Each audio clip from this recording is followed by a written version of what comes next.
So, so with the Kinect sensor, it's tracking me right now. I can walk up to the car, walk to the left around the car. There's a little tutorial screen, kind of just telling the player, hey, you know, in your living room, or your front room, or your bedroom, this is kind of the play space that you can play in. But we also wanted to design it for, you know, not everyone's got giant, you know, rooms like we have to test it in. So you can actually lean too. So if you just sit and lean, you can actually rotate around the car. So that was the basics. That was one of the first things we built was, you know, how do you just navigate basically around the car? We wanted to do so much more. So when you go up through, you kind of duck down, and lean, kind of look at some of the finer details of this car. And I'll talk a little bit too about these car models themselves. The amount of detail that we put into it, it's ridiculous. I mean, we use stuff like this for movies and for, you know, for CG renders and stuff. We're actually doing it here. So we had the basic premise down of walking around the car, navigating around it, but we wanted obviously to do so much more. So when I raise my hand, you see these little dots, we call them points of interest. You can actually grab on and do different things. So you can go through and open up, you know, in a Ferrari, it's basically the trunk, the boot. Doors too.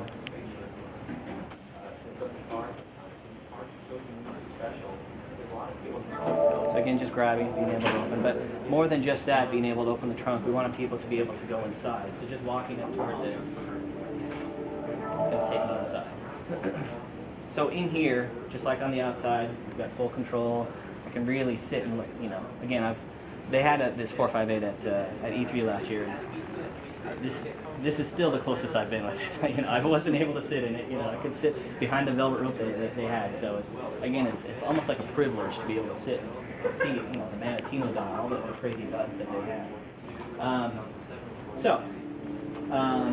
Kind of the basic concept of it.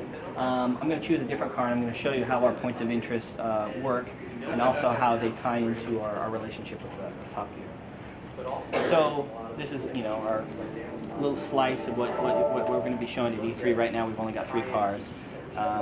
Again, we wanted to choose cars that, they're not just supercars, we have them because they're supercars, but each car is telling a unique story. It's got a unique interaction. It's basically like its own level. So when you sit and you're running your hand over it, the pins are totally different. They do different things. So let me grab the end zone. Such a crazy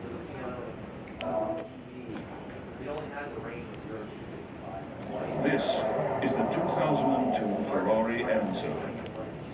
So again, after we did our initial test with the 458, we just were like, oh, I want to do this car, I want to do this car, and you know, this car has the gull-wing doors, and this has scissor doors, and you know, this one has this retractable roof, and our car list just started to expand, and as we started to build it, it was visually really cool, the things that we were coming across, but as we started to scratch the surface and do our research on how these cars were made, how many were made, who actually owns these in real life, we learned a ton, and it's fascinating stuff, right?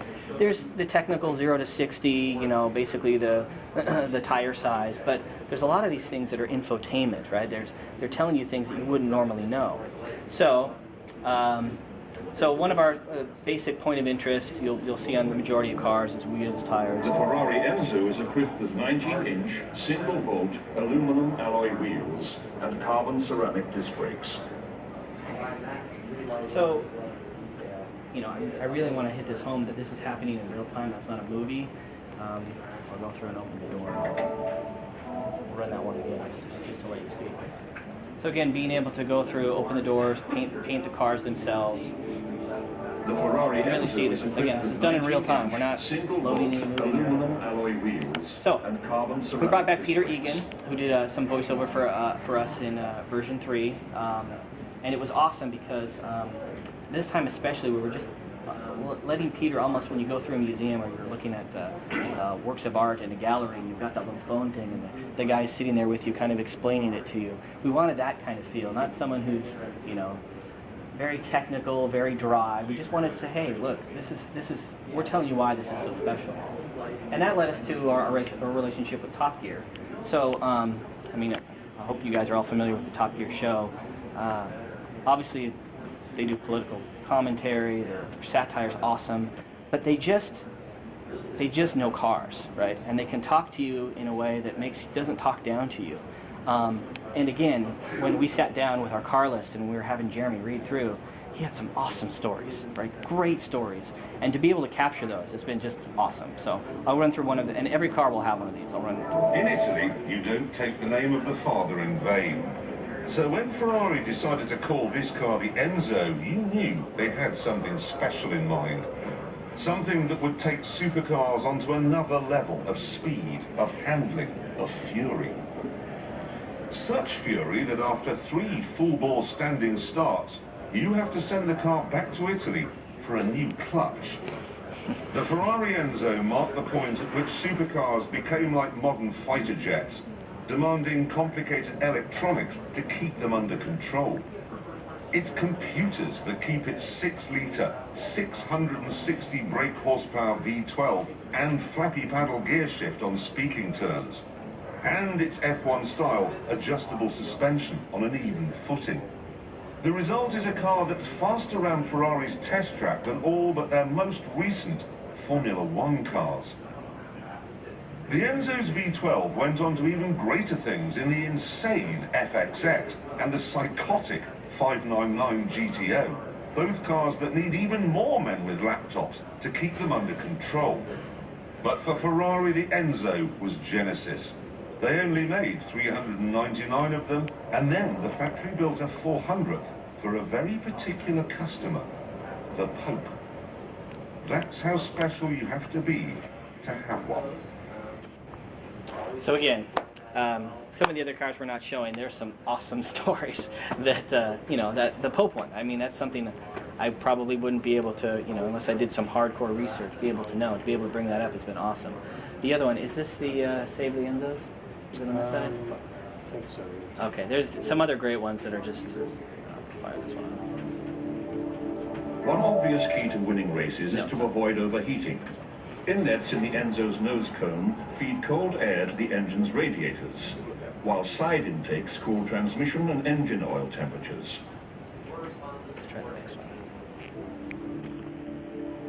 Ferrari turned to renowned design Nope, firm three. Pininfarina. Again, to there's so start many of these. It's a hard, again, there's so many of these pins. I'll show you how to paint it when we'll get in the engine as well. But again, even us as we play, it's like, oh, which one is this one? Which one is this one? It's re-exploring and finding out about the car each time.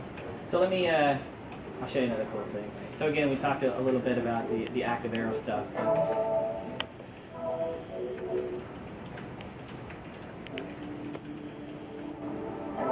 Of actually being able to see the active arrow as it goes up and comes down. And so I've opened the engine bay as well.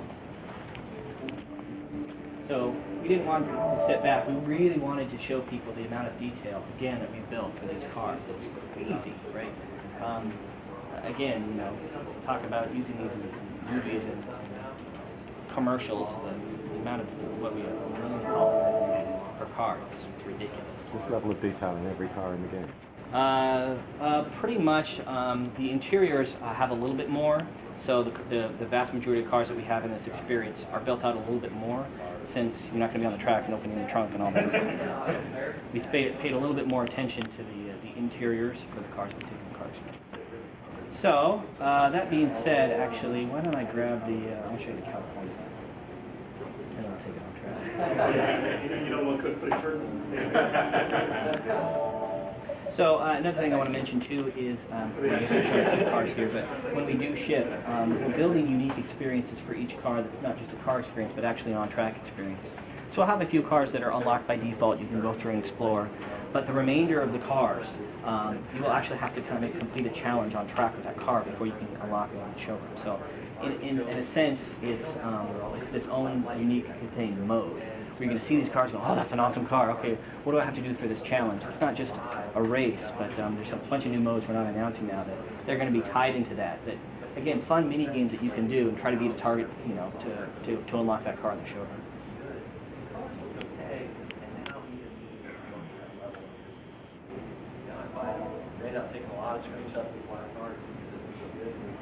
This is the 2009 Ferrari California. So not the fastest Ferrari, but I mean, one of the main reasons why we chose this car was for its awesome convertible.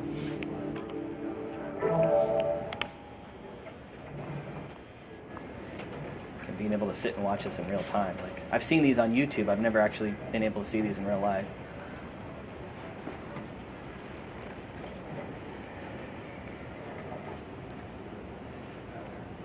So the Enzo was kind of a nice tour by Jeremy. I'll show you the California tour. He's not quite much of a fan, but still. You might think Ferraris should be mid-engined, and this one isn't. You might think Ferraris should have V12s, and this one doesn't. It's called the California, and you have to ask, what's the point of it? Certainly, it's not very pretty. And it has literally the worst built-in telephone of any car in the world. Unless, of course, you've always wanted to spend your life accidentally phoning everyone you know whose name starts with A.